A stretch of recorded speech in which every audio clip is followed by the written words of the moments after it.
So now we come to the online category. This is the first year that the Society is making an award specifically for work published online. So we've recognised that the media is increasingly using the power of the web to visualise and explain data in accessible ways. And the winner in this section is Anthony Reuben of the BBC for his explanation of the Westminster Government's comprehensive spending review, explaining the different measures of spending being used and what was being cut from budgets. The judges felt that this entry had been effective in simplifying and interpreting complex data on an issue of extensive public interest and impact. So, Anthony.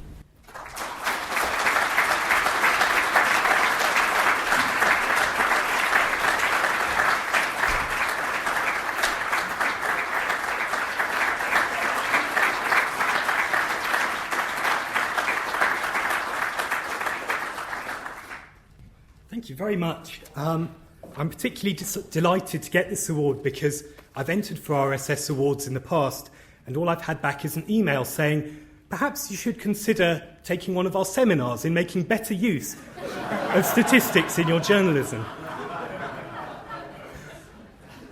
I should say straight away that the piece I wrote about making sense of spending review data would have looked very pedestrian without the whizzy graphic that went with it and was developed by Tom Pearson and designed by Dan Chambers, who are both here tonight, and this award is for them too. I spent most of the day of the spending review trying to reproduce the government's figures on spending cuts. I'm sure almost everybody in the room remembers the day they applied their first GDP deflator, but this was my first. And whatever I did, I couldn't make the figures add up. So I phoned up the Treasury, and they said it was because of a rounding error. So I asked them for the figures to the nearest £1 million instead of the nearest £100 million. And they said, yes, of course, you can have those figures when we publish them, which will be in July. And this was last November. So I put in a Freedom of Information request, and 6 weeks later I got the unrounded figures, and indeed they did add up. But I do wonder if, in our new era of statistical transparency, if that wasn't really rather too much trouble to have to go to. I'd like to commend the Royal Statistical Society for this new category, which recognises the things that we can do online that you can't do in print or when broadcasting. It's a whole different ballgame, and we're just scratching the surface, but the future, I think, is very exciting. I'd also like to thank the BBC for continuing to fund this sort of distinctive, bespoke content.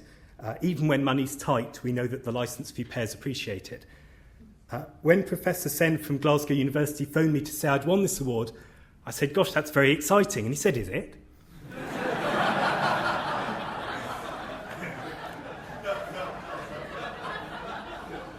I should say that the last prize I won for anything was in 1986, when I won a special prize at school for being the only person who could make all the numbers from 1 to 100 using the numbers 1, 9, 8 and 6. So I'm here to tell you that it is very exciting, and I plan to use this award to help me spread the word about the importance of statistical accuracy throughout the BBC. Thank you.